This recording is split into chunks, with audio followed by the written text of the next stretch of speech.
so many years, you don't expect to meet anybody, you know. Had it been 30, 40 years ago, you know, I would have said, oh, okay, that's nice. But now that's exceptional, you know. It's sort of become like old friends.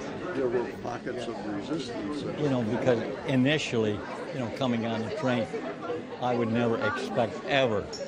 How would I ever expect to see anybody who was on that train? You know, in that age, at that time, I would never I would never even consider the fact that I would meet anybody on the train. Had no idea who was on the train besides, you know, just too many people. So it's like seeing old friends now. A desire to know their own history led them to this place. I am born in 33. I was born 39. 39. No, he's a young man. May 39. Certainly. Yeah. A young man. I feel like a brother to him, and also to the survivor, to the liberator. I feel like a family feeling. You told me. Frank Towers and Stephen Barry discovered they both live in Florida.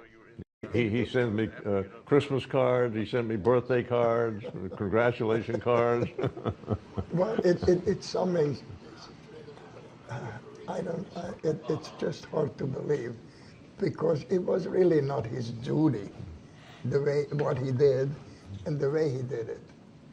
It was his humanity that made him do way beyond the call of duty what he did. And maybe some other people would just turn away and it says, okay, let him die. They've not only put together the pieces of the train rescue, but have struck up a strong friendship. Well, yeah, we'll always be special friends. There's Yeah, no question about that. There is a bond here that will never be broken. Yeah. There is no question about that. This is something that just doesn't happen every day. To see the interaction and the love exchange between the two groups, it's very mind-blowing, very powerful. Yeah, I know. As much as the gathering is about the past, it's also about the future. Okay. Thank you for your service. You're welcome. Preserving the evidence of the Holocaust from becoming lost in time. So many of you all have become professional people, and I often wonder about the 6 million Jews that perished at Auschwitz, Buchenwald. What this world would be like today if so many of those people had survived. Of the 2,500 people on the train, Rizal estimates more than 400 are alive today. Children saved from the Nazis who have gone on to become lawyers and doctors, scientists and artists. So it's essentially my mission to keep the story alive. This was my first painting about it. It is Sarah Atzman's mission too. At this concentration camp in the Ghouta area, when World War II was over, her remaining family members relocated to Palestine. She joined the Israeli army, got married, and started a career. For almost 40 years, she never spoke a word to anyone about her experience as a Jewish girl in a Nazi concentration camp. Because how could it be that people can kill each other for nothing? Only because we was Jews. Not in my mind. The question haunted her. Then one day, 20 years ago, she began painting. And suddenly, I do it. The memories of despair and hardship, but also hope, drawn out for others to see.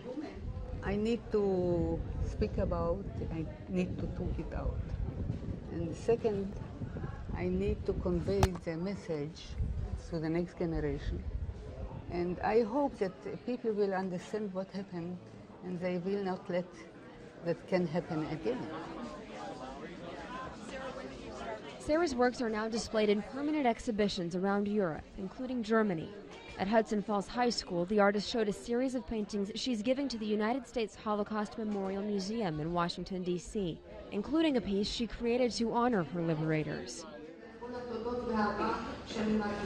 And now I'm standing here, filled with emotion, telling you my story, and finally getting to meet all these angels of mine. Words are not enough to describe the gratitude and love that I feel for my heroes. Heroes, and in a way, family. The Hudson Falls gathering marked the fourth reunion between them. It was the largest to date, and for many, the last chance to come together. The day is approaching when there will be no witnesses and no survivors left to tell about it, and its story will be found only in the annals of recorded history. I know this is the last moment that we need to meet them. We are not young and they are much older.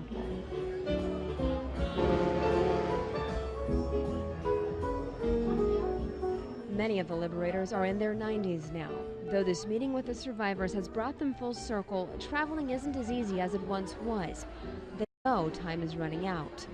Maybe the last one at Hudson Falls, but I think this has been a sort of a nucleus for the Holocaust survivors themselves to start getting together.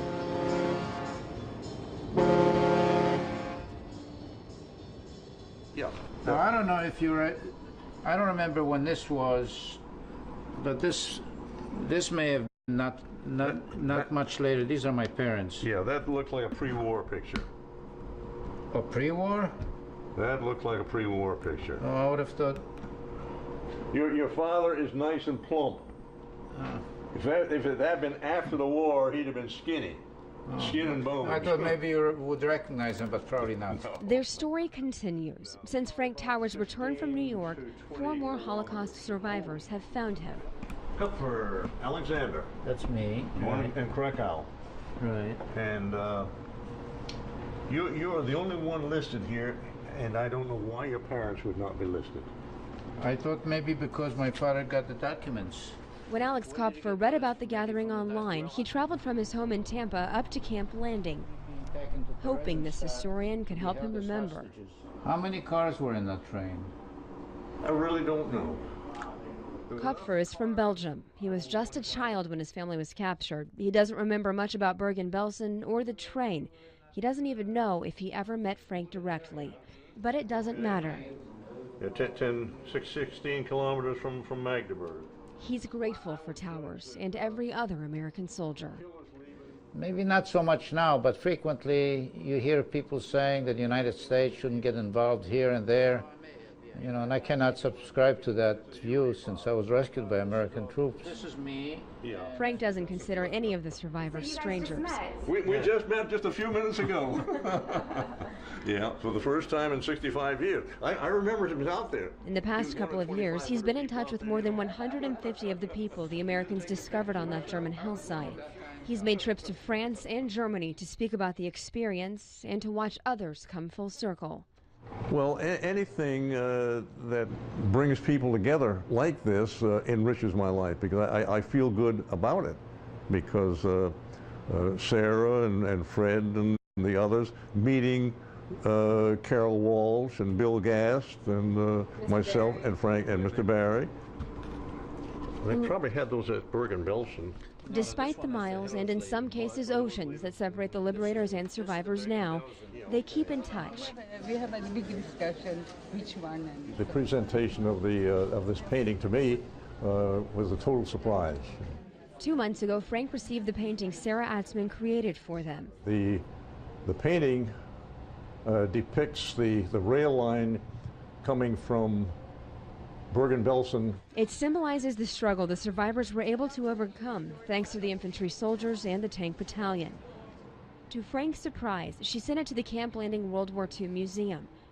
Over the years, he's received awards for his service and his Goodwill Ambassadorship, a Bronze Star, a Purple Heart, the French Legion of Honor. Yet this one is personal and from the heart. I was speechless. I just didn't know what to say, except, you know, thank you, Sarah. I appreciate this on behalf of the 30th Infantry Division. It is the thank you Sarah wanted to say for a long time. I feel like a very close feeling.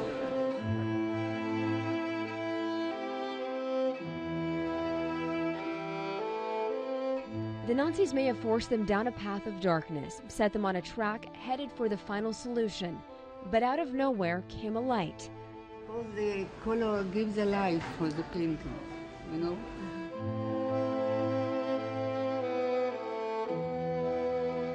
If visitors to the museum should ask about it, Frank is happy to share the story of how by just doing his duty, he helped save thousands of lives.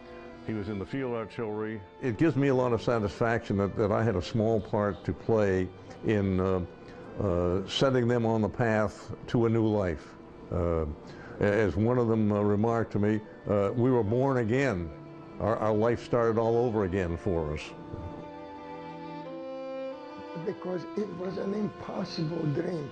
Can you imagine coming, and you know, this is 2020 hindsight, but can you imagine an army that landed on D-Day and fought its way through unbelievable conditions and getting shot at, and at the same time rescuing 2,500 flea-bitten Jews?